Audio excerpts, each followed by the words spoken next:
CEO, David Balharry, who will present on the Trust's strategic context, but do keep your questions coming through on the chat.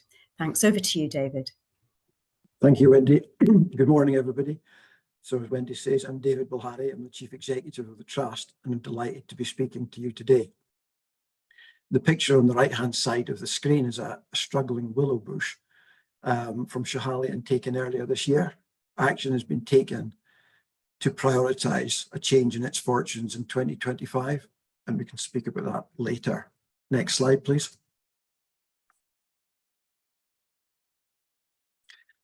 So this picture is taken from the Benny Ridge looking west. I was brought up in Kinlochewe and first traversed this ridge aged 5. Next slide, please. Ross and Ryan, my sons, did their first winter traverse with their mum, which included an overnight aged 3 and 4. Now, the reason for starting my presentation from this perspective is to draw attention to how different perceptions are based on upbringing and opportunities. The rugged landscapes of the Torridon Hills, with small numbers of people living in Kinlochewe, Cowlin and Torridon, represent a wild place to many. This is a perception I will come back to shortly, and it depends so much on how we each define a wild place. I am fortunate to be from and part of these landscapes, and I understand very well the affinity they create, whether born and raised there or not. However, as a charity, we're about wild places for all, the length and breadth of the UK, and not just the rugged landscapes, the poor soils and the harsh climates. That said, it would be remiss of me not to acknowledge and thank our many supporters who have shared a close affinity with these mountains and who over the years have given us the platform from which we can take action today. These places lie at the very foundations of the Trust. Across the UK, we know that wild places are declining through a process of slow and steady attrition. We receive fees, donations and grants from people who wish to see them protected. Increasingly, we need to hold ourselves to account for the effectiveness of our action and the efficiency of our approach. The rate of attrition is increasing, and as I will demonstrate later, we have very few wild places protected in the UK. It's easy to get distracted by the anger that comes with change, the challenges of the current economic climate, or the personal impacts of reviewing a change programme with the benefit of hindsight. We are, and always will be, an open and transparent organisation that welcomes scrutiny. However, for the sake of wild places, we cannot allow the Trust to be distracted by agendas that sit outside the boardroom. We need to come forward with an approach and work in partnership with others so that we can all celebrate wild places in the future. Next slide, please. In agreeing to refocus our strategy, the board has set out the approach that we're going to take. And before moving on, it's perhaps worth explaining the 3 drivers behind the refresh. One was a need to have a sharper focus on outcomes that guide how we spend charitable funds, a need to ensure tighter alignment with the objects of the Trust's articles and clear measures of success, and a recognition that the use of the 3 freedoms in the strategy was open to misinterpretation. They were around nature, enjoyment, and benefit. And it was the phrase benefit that may have been misdirecting some funds. We now have in place 11 clear objectives, and today I'm going to speak to a few. Our refocused strategy is extremely simple. First, we define what we mean by wild places. Secondly, we convince people that our wild places matter. And then we help people connect with wild places. And crucially, we showcase on the land in our care that natural processes have the freedom to thrive. The 11 objectives are on the website for those that want to go into it in more detail. Next slide, please. So I'd like you to keep in mind the challenge of wild places, their definition and relevance to people in the UK. Both the places pictured here are wild to the people that appreciate them, and we need to value both the experiential qualities and the freedom for natural process to thrive, albeit in vastly different settings. One is Corridorchal in Neudert, and the other one is Charterhouse in Coventry. Next slide. There are many definitions and uses of the wild rather, and the definition is further complicated, confused by the extensive use of the word in marketing. Next slide. And if you remember one thing from my presentation today, please recall this picture of a bar. And remember that as humans, we choose the height that the bar is set at. And that increasingly, we're an urban-based population that is delighted to get out in nature in any form. The danger is that the bar is being slowly lowered.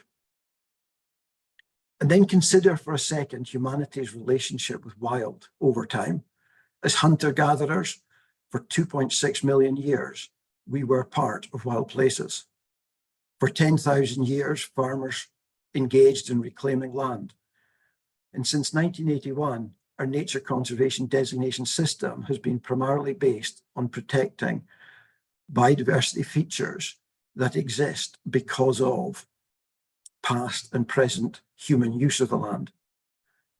It's only in the lifetime of the trust that we are beginning to consider the fragility of the planet and the choices we have.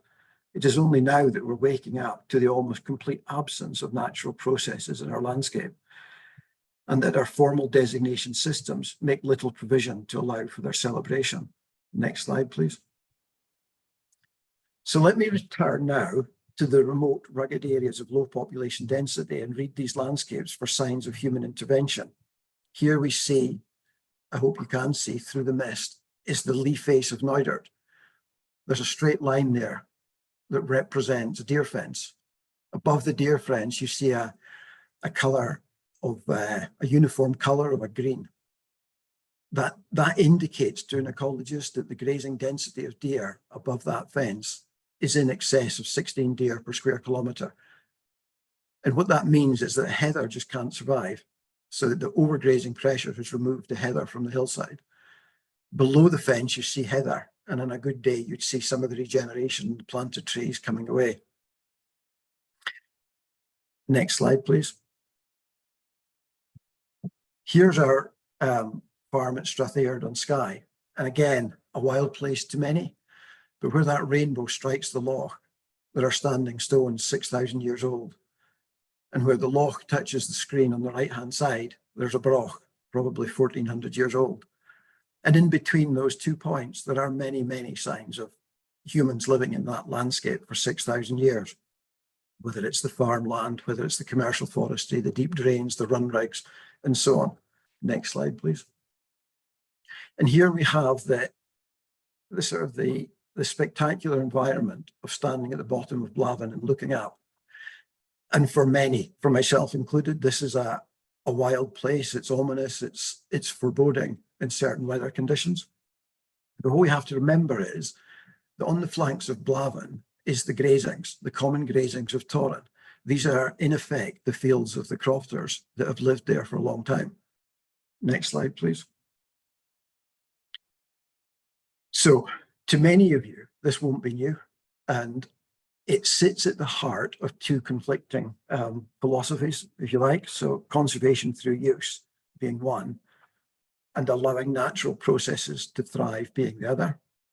It's well captured in the history books, and many people will know that the US National Park Service and the US Forest Service, their defining distinctions was made by two men, Gifford Pinchot and John Muir, with John Muir pushing the agenda of allowing natural processes to thrive.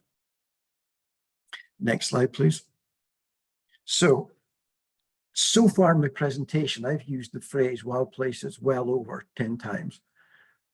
And I wonder how many people are sort of thinking, I wonder what wild places are. And I'm sure we all have our own definition. So since coming back in December, we've been working hard with the board and the staff to come up with a tighter definition of what we're about here. And we've boiled it down to two really key elements. One is places. And places are areas where ecological environments, sorry, start again. There's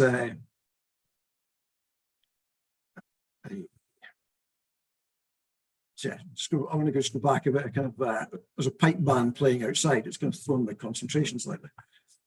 So what are the wild places and why are they important? For anyone taking notes, this slide is the crux of this presentation.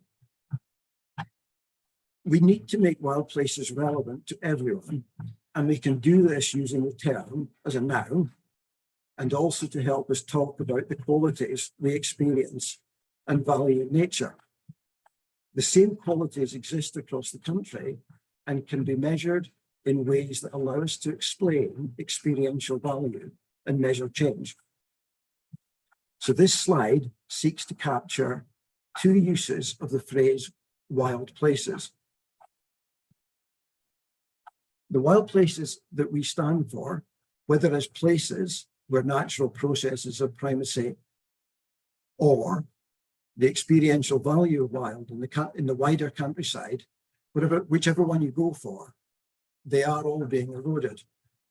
Wendy and others will expand on the power of being able to talk about the attributes of wild places and helping focus our engagement work.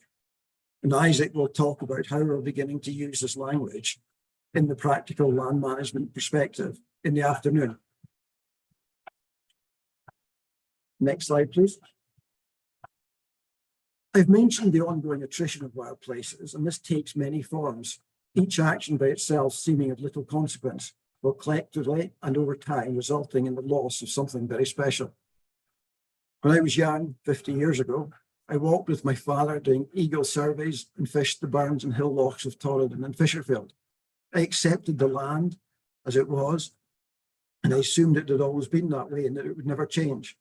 The places of my youth are very different today, now hill roads, bothies, masts, renewable energy, and endless stone statues.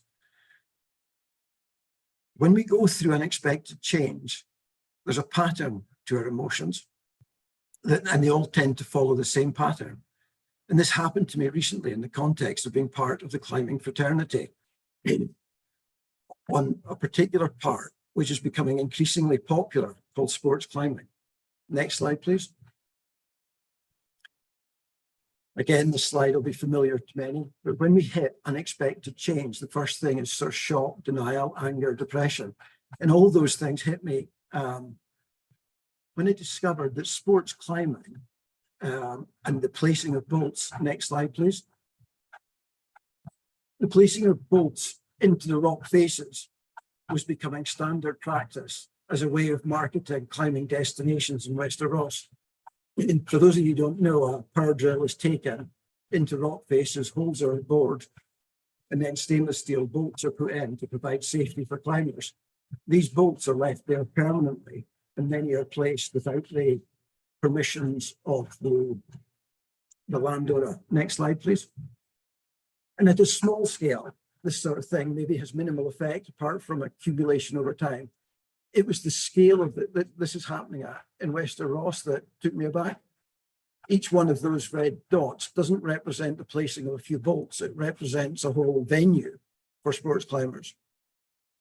And some of these red dots are close to historic eagles' eyries. And in a sense, it's like there's something changing in terms of the attributes of wild in those places. And by being able to talk to the people doing it, they have a choice.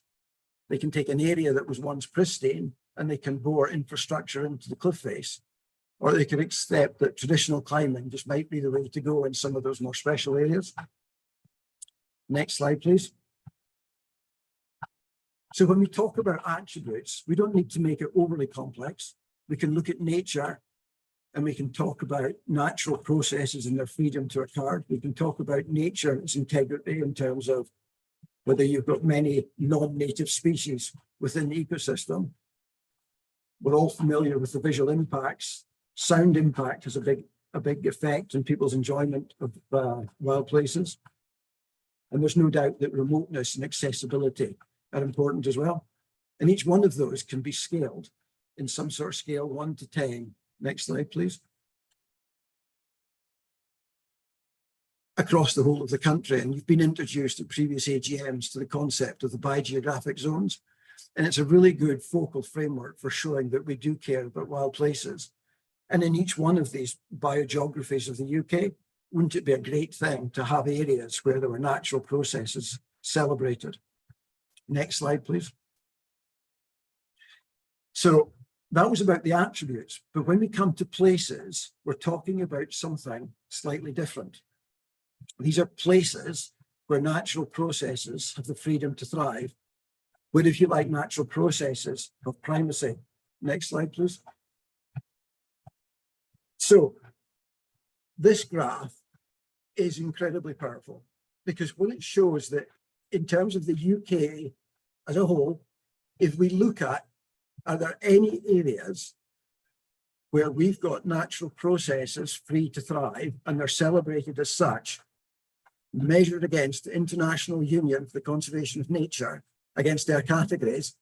You can see that they've got a category on this graph. It's 1A, there's a 1B as well, but we don't need to agonize that. There are a few areas in Scotland where whoever produced this graph is suggesting that we meet the criteria of natural processes.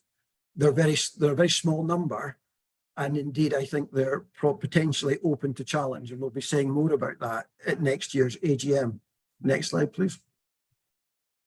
And again, the aspiration of the Trust is to celebrate wild places where nature's got freedom to thrive in every one of those zones. We can't do that ourselves, and we need to work in partnership with others to allow that to happen. Next slide, please.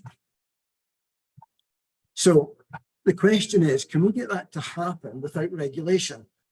And humans are interesting in the sense that, as a general statement, if you look at the need for regulation, we had to regulate to protect people from fatalities in cars, because without regulating, we as a population were reluctant to wear seatbelts. And it was only when we were regulated to wear seatbelts that fatalities dropped. Next slide, please. This is even more alarming when we look at what happened to the southern whale population in the 18 and 1900s. So the first graph in blue runs from the 1800s. It peaks at 500,000 whales per annum being culled, mainly in the southern oceans. And then it declines. The decline on the first graph is as a result of overexploitation. So we just ran out of whales. The second graph is a completely different axis. So it peaks only at 80,000, which is as low as the blue one goes to. And it represents different techniques, different target species of whales. There's two drops, obviously, because of the wars in the 1900s, First and Second World War. But the key point here is that we were witnessing exactly the same curve of human inability to control our desires to exploit. And it was only with the introduction of regulation that the exploitation of the whale stopped. So there are many, many examples of where, if we're going to protect wild places, we do need to think about how we're going to design a regulatory system that celebrates and protects these areas into the future and for future generations. Next slide, please. So where natural processes have primacy is what our property is about. I'm pleased to say that this is now the image that you would get if you were standing at the Waterfall car park at Coonyard. This is the Ardmore woodland. 2 years ago, this was reviewed by Nature Scotland, and it's a designated site. So it was in unfavourable condition and declining. And only 2 years later, you now see that there's extensive birch regeneration willows there growing in the foreground. Next slide, please. So I'm going to pass over to Wendy, who's got the challenge of leading how we go about influencing to achieve these changes. Next slide, please. And in influencing, one of the things that we've got to remember is that we are a small band of people. We're only just over 11,000 members. Next slide, please. And we're also aware that there is a growing concern about climate change. I was handed an article this morning that the target before was that we were concerned about a 1.5 increase now we're beginning to prepare for what happens with a 3-degree increase. Things are happening and they're happening quickly. And we need to mobilize lots of young people to help engage in not only that there's no planet B, but also in aspects of it. And I do think it's a slightly curious anomaly that in the UK, we don't celebrate and we don't have in our formal designation system a protection for freedom of nature. Next slide, please. So the challenge that Wendy's going to be speaking about is that, in effect, the Trust membership, we're the innovators and we have been for 40 years building a platform that allows us to create the arguments that we're advancing today and call out the concerns. And the challenge is this is from adoption of technology, but it's crossing this chasm. We've got to move from where we are today to become mainstream relevant to society. Next slide, please. So when we talk about wild places, we need to remember we have to make them relevant to everybody, length and breadth of the UK. We have to carefully identify our target audiences, and we have to aim for this thing called the multiplier effect and work in partnership with others. Next slide, please. This is my final slide. I'm going to pass over to Wendy just shortly, but there are many ways that we can take forward our ideas. In terms of engaging with people, we've got to engage with large numbers and show them the beauty of wild places, whether it's in Coventry or whether it was in Greenland, as this picture is. This is the Greenland Climate Research Centre. It's just there as an example. But the Trust is exploring in some of its properties now the idea of having world-class visitor centres to help us showcase now, whether these are volunteering hubs, enterprise hubs, visitor centres, we don't know yet. That's all part of future community consultation. So with that, I'm going to pass over to Wendy. Thank you very much.